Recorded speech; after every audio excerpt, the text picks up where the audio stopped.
El amanecer se filtraba a través de los gigantescos ventanales, pintando el suelo de mármol con una luz fría y geométrica. Para Elena, de 68 años, esa luz nunca se sentía como un nuevo día, sino como un recordatorio del lugar que ocupaba. Sus manos, un mapa de arrugas y venas que contaban historias de una vida de trabajo, preparaban el café con un ritual silencioso. El aroma llenaba la cocina minimalista, un espacio tan impecable y carente de alma como el resto de la mansión. Esta casa, el sueño de su hijo Marcos, había sido construida con los cimientos de sus propios recuerdos, vendidos junto a la única casa que alguna vez llamó hogar. Vivía en un pequeño cuarto de huéspedes, un anexo pulcro y anónimo. Allí guardaba sus pocas pertenencias y con un celo casi religioso los extractos bancarios de sus ahorros. Ese dinero era su ancla, el colchón de seguridad que su difunto esposo le había insistido en mantener. Era la promesa de una vejez tranquila, su única posesión verdadera en un mundo que ya no sentía suyo. Se decía a sí misma que el sacrificio había valido la pena. Ver a Marcos triunfar, vivir en esa casa imponente con su esposa, Sofía, no era ese el sueño de toda madre. Pero la perfección tenía grietas. A veces sentía un temblor en las manos que no era por la edad, o una opresión en el pecho cuando Sofía entraba en la habitación, con su sonrisa brillante y su voz melosa que nunca llegaba a sus ojos. «Elenita, qué bien huele», decía su nuera, aunque sus palabras sonaban más a una inspección que a un cumplido. Sofía se movía por la casa como una reina en su castillo, y Elena era solo un fantasma tolerado del pasado. Marcos, su único hijo, el centro de su universo, parecía cada vez más lejano. Siempre estaba ocupado, con la mirada fija en la pantalla de su teléfono o su computadora. Cuando Elena intentaba hablarle de algo, de un recuerdo o de una simple preocupación, él respondía con monosílabos. «Sí, mamá, claro, luego hablamos». Pero ese luego nunca llegaba. Ella lo excusaba, por supuesto. El trabajo, el estrés, las responsabilidades de mantener ese estilo de vida. Un hombre exitoso tiene poco tiempo. Se lo repetía como un mantra para acallar la creciente soledad. Los signos se volvían más evidentes, aunque ella se esforzara por ignorarlos. Un día, Sofía redecoró la sala de estar y guardó en una caja la única foto que Elena conservaba a la vista, una imagen de ella y su esposo el día de su boda. No combina con la estética moderna. «Elenita, la guardé para que no se estropee», le explicó con una dulzura venenosa. Elena no dijo nada, solo asintió, sintiendo cómo le robaban otro pedazo de su historia. Intentaba minimizarlo todo. Era su casa al fin y al cabo. Ella era la invitada, debía adaptarse, no ser una carga. Esa palabra resonaba en su mente, una sospecha que apartaba con furia. No. Ella no era una carga, había dado todo, su casa, su apoyo incondicional. Ellos la querían allí, ¿verdad? A veces, por la noche, en la soledad de su cuarto, la duda la asaltaba. Recordaba la calidez de su antiguo hogar, el jardín que cuidaba con tanto amor, las risas de su esposo resonando en las paredes. Aquí solo había silencio, un silencio pesado, costoso, que lo impregnaba todo. Se aferraba a la idea de que su presencia, aunque discreta, era importante, que era la matriarca, la base sobre la que se sostenía esa familia.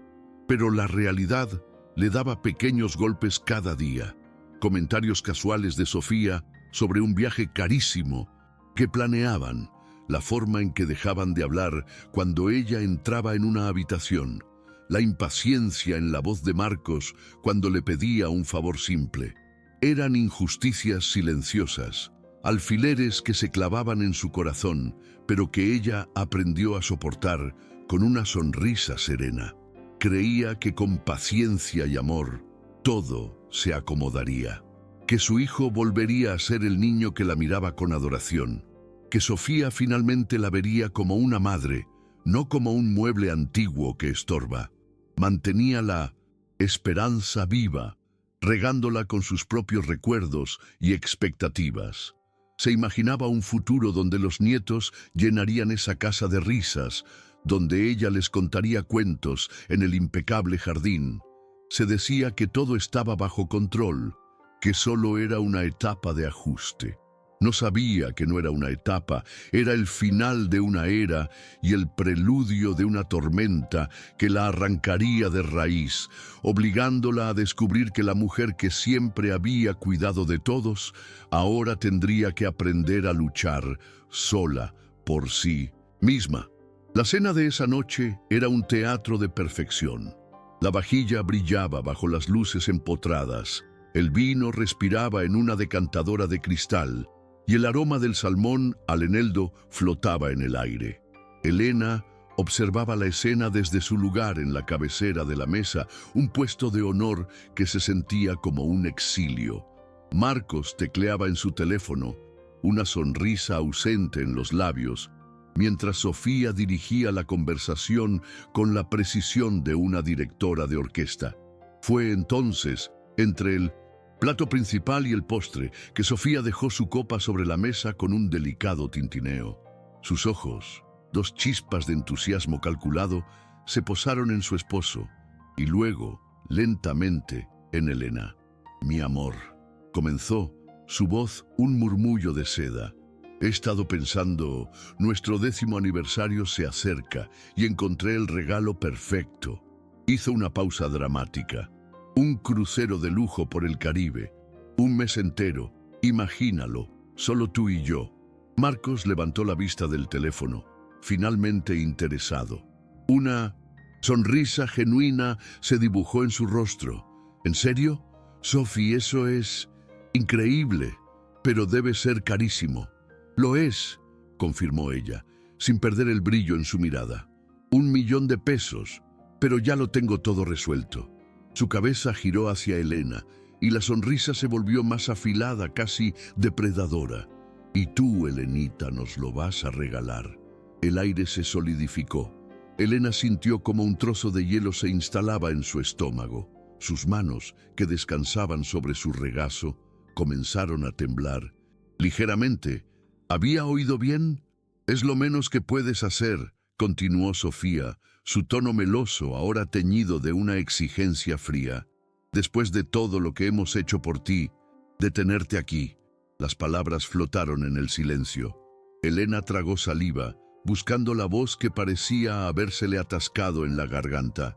Miró a Marcos, esperando una intervención, una risa, algo que le dijera que era una broma de mal gusto.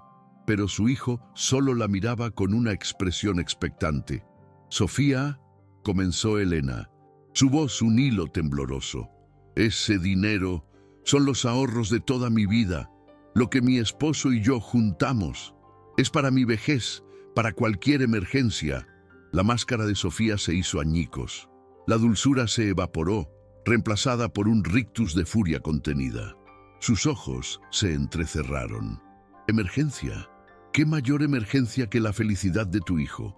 ¿O es que prefieres guardarlo para ti, siempre pensando en ti misma?» «No es eso», intentó defenderse Elena, pero la acusación la dejó sin aliento. «Inútil», gritó Sofía, la palabra explotando en el comedor silencioso. Se puso de pie de un salto, su silla arañando el mármol, y entonces su mano se movió a la velocidad del rayo. El chasquido de la bofetada resonó como un disparo. El mundo de Elena se detuvo. El ardor en su mejilla era una quemadura distante, ahogada por un zumbido agudo en sus oídos. El tiempo se estiró y en ese silencio sepulcral sus ojos buscaron desesperadamente a su hijo, su salvador, su niño. Marcos la miraba, pero no había defensa en su rostro, solo incomodidad. Bajó la vista hacia su plato, removiendo los restos de comida con el tenedor, y entonces murmuró las palabras que le rompieron el alma en 1000 pedazos. «Mamá, quizás Sofía tiene razón. Es solo dinero. La traición fue un puñal helado que le atravesó el corazón, mucho más doloroso que el golpe físico. En ese instante, Elena comprendió. No era una madre, no era la matriarca, era un obstáculo, una cuenta bancaria con fecha de caducidad. Con una rabia helada que nunca antes había sentido, Sofía sentenció: si no sirves para nada, entonces busca otro lugar donde vivir. Elena no dijo nada más. No había nada que decir. Se levantó con una dignidad que no sabía que poseía, la marca roja de la mano de Sofía impresa en su piel como un estigma. Caminó hacia su cuarto. Cada paso un eco en la casa que había ayudado a construir.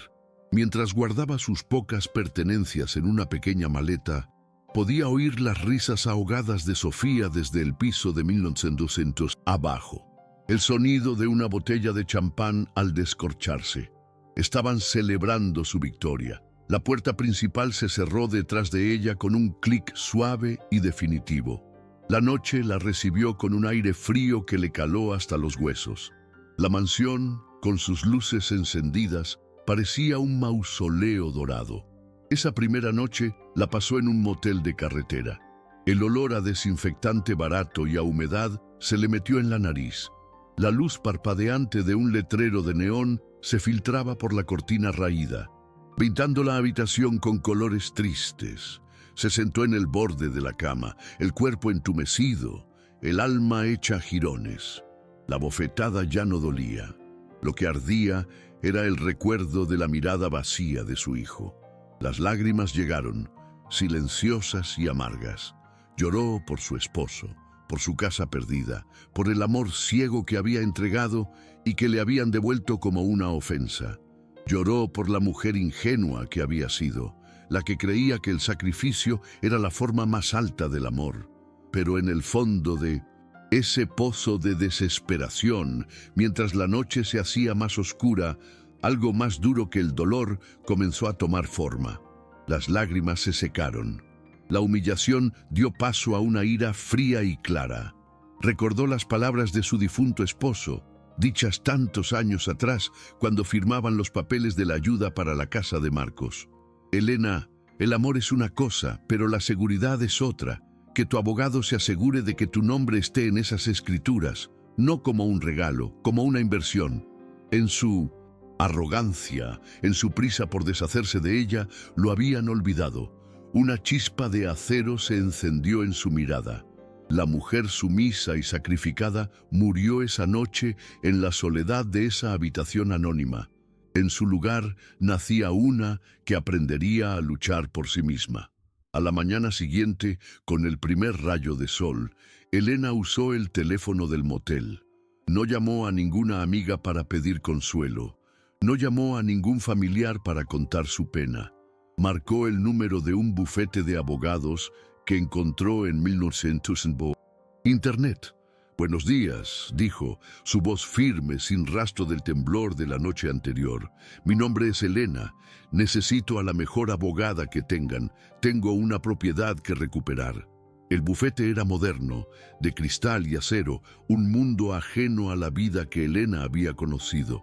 Se sentía pequeña en el sillón de cuero, pero su postura era recta, sus manos quietas sobre su bolso.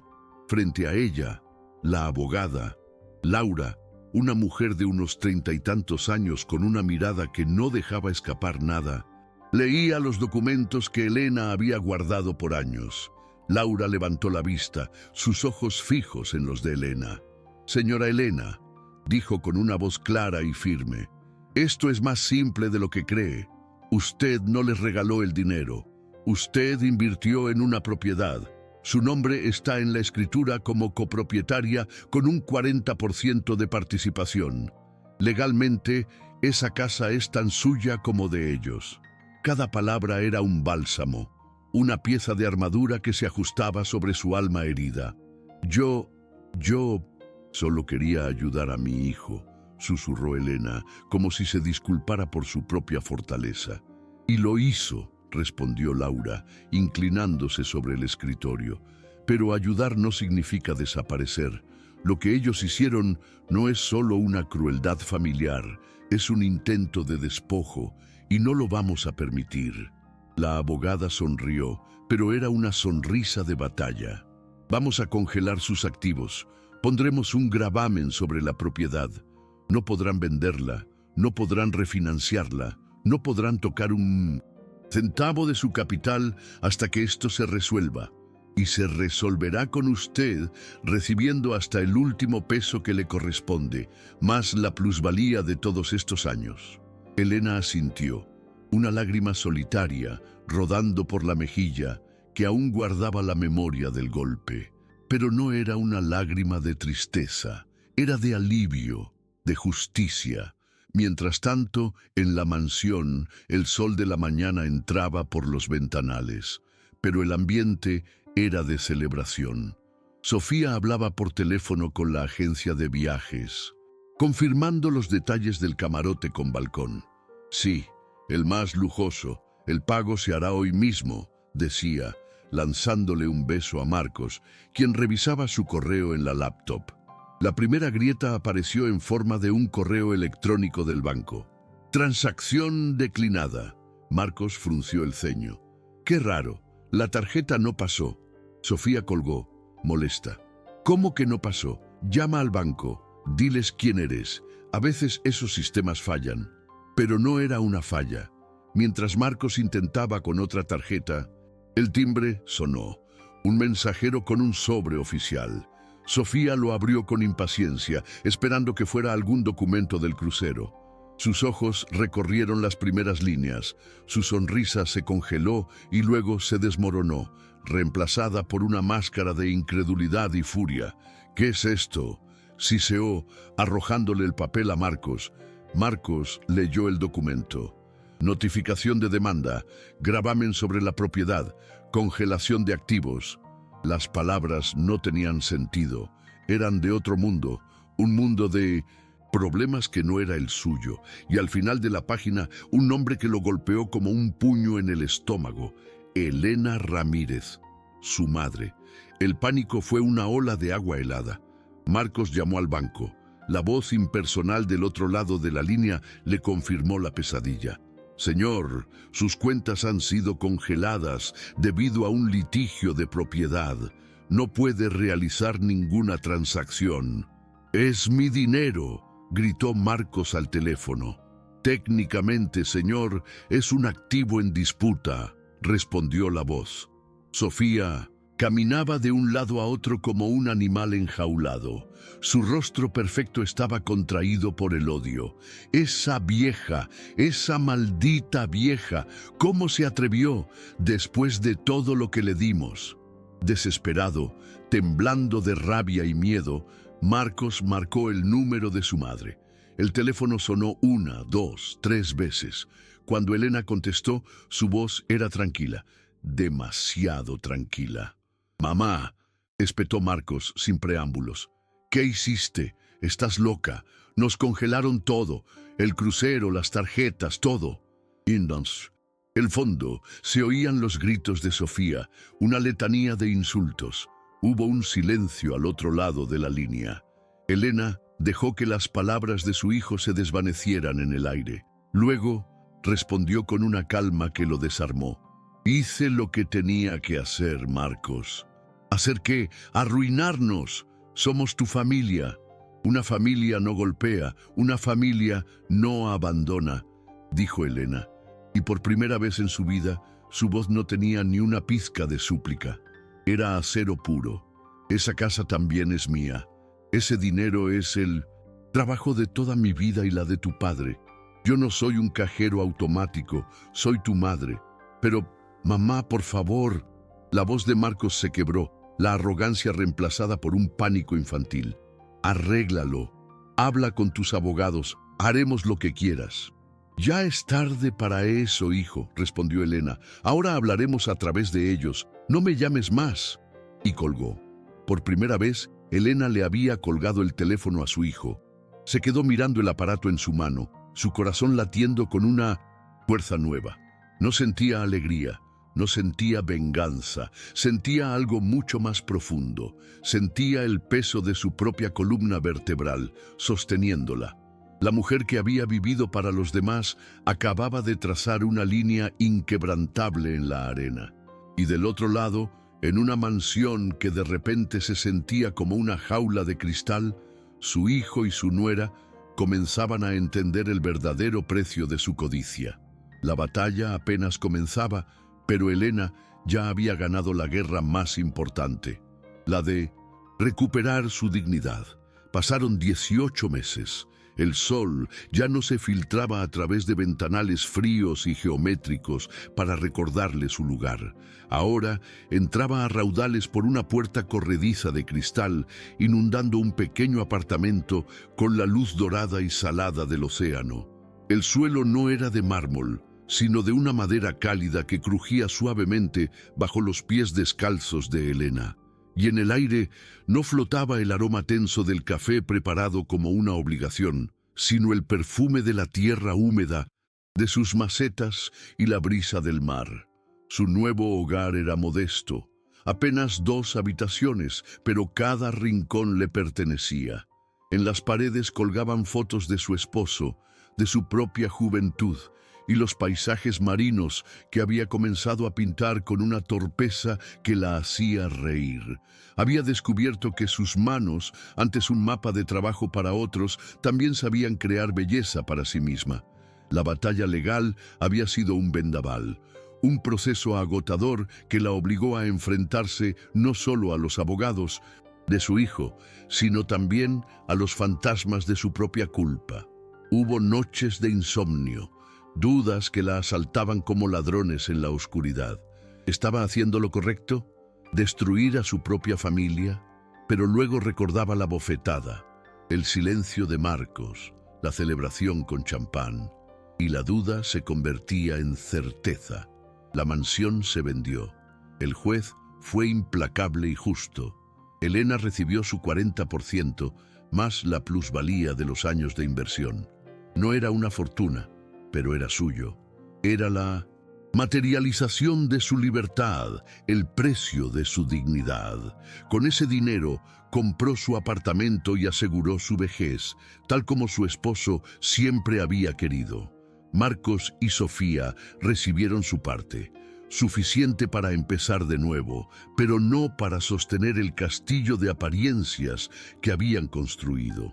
Se mudaron a un departamento de alquiler en una zona mucho menos exclusiva. El crucero de lujo se convirtió en una deuda con los abogados. La noticia corrió como la pólvora en su círculo social. La historia de la madre despojada se susurraba en cenas y reuniones. Su verdadero castigo no fue la pérdida económica, sino la vergüenza. El espejo se había roto y ahora reflejaba la crudeza de su codicia. Elena no sentía placer en su caída, sentía una especie de paz melancólica. Había perdido un hijo, o quizás había aceptado que el hijo que ella recordaba ya no existía. Y en ese vacío había encontrado algo inesperado, a sí misma. Ahora sus días tenían un ritmo propio. Por las mañanas caminaba por la orilla de la playa, dejando que el agua fría le besara los tobillos. Se había unido a un club de jardinería, donde conoció a Carmen, otra viuda con una risa contagiosa y manos siempre cubiertas de tierra. «Elena, ¿cómo va ese geranio rebelde?», le preguntó Carmen una tarde, mientras ambas trasplantaban petunias en el jardín comunitario. «Decidió que prefiere mirar al sol que a mí», respondió Elena, sonriendo. «Creo que lo entiendo». Era una conversación simple, trivial, pero para Elena significaba el mundo. Era una conexión sin deudas, sin expectativas, sin sacrificios. Era solo amistad. Esa tarde, mientras el sol comenzaba a teñir el cielo de naranja y púrpura, Elena se sentó en su balcón. Sostenía una taza de té, sintiendo el calor en sus manos. El teléfono, un modelo sencillo que había comprado, vibró sobre la mesita. Era un mensaje de un número desconocido. Lo abrió sin curiosidad. Las palabras brillaron en la pantalla. «Mamá, me he equivocado. Por favor». Su corazón dio un vuelco. Uno solo. un eco del pasado. Miró el mensaje, las letras suplicantes de su hijo. Vio en ellas el pánico, la desesperación, quizás incluso un atisbo de arrepentimiento. Recordó al niño pequeño que corría a sus brazos cuando se caía, pero también vio la sombra de Sofía detrás de esas palabras. Vio la conveniencia, la necesidad. Sintió el frío del comedor, el ardor de la bofetada, el peso insoportable del silencio de Marcos. Respiró hondo, llenando sus pulmones con el aire limpio del mar. El perdón, se dio cuenta, no era un interruptor que se podía accionar. Era un camino, y ella ya había elegido el suyo. Un camino que la alejaba de esa orilla de dolor. Con una calma que la sorprendió a sí misma, su pulgar se movió sobre la pantalla. No respondió, no guardó el número. Simplemente presionó borrar. El mensaje desapareció. Elena levantó la vista hacia el horizonte. El sol se hundía en el océano, pero no era un final. Era una promesa. La promesa de otro amanecer que sería, por primera vez en mucho tiempo, completa y absolutamente suyo. A veces, la vida nos golpea tan fuerte que nos rompe en 1000 pedazos. Creemos que es el final, pero cada fragmento, cada herida, puede convertirse en el cimiento de algo nuevo. Reconstruirse no significa olvidar, sino elegir qué recuerdos merecen un lugar en nuestra nueva historia. Requiere coraje, paciencia y la audaz decisión de poner nuestra propia paz en primer lugar. Porque al final, el hogar más seguro no es el que se construye con ladrillos, sino el que se levanta dentro de uno mismo. Comenta de qué país estás viendo este video y si quieres escuchar más historias de coraje y renacimiento, suscríbete al canal.